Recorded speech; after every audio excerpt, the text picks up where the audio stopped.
rahuleping Eesti ja Venemaa vahel. Artikkel 1.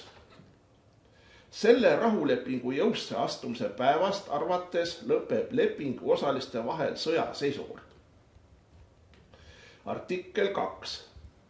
Minnes välja Venemaa Sotsialistliku Föderatiivse Nõukogude Vabariigi poolt kuulutatud kõigi rahvaste vabast, kuid täieliku lahtilöömiseni riigist, mille hulka nad kuuluvad enesemääramise õigusest, tunnustab Venemaa ilmtingimata Eesti riigi rippumatust ja iseseisvust, loobudes vabatahtlikult ning igaveseks ajaks kõigist suveräänõigustest, mis olid Venemaal Eesti rahva ja maa kohta maksmusel olnud riigiõiguslise korra kui ka rahvusvaheliste lepingute põhjal, mis nüüd siin tähendatud mõttes edaspidisteks aegadeks maksmuse kaotavad.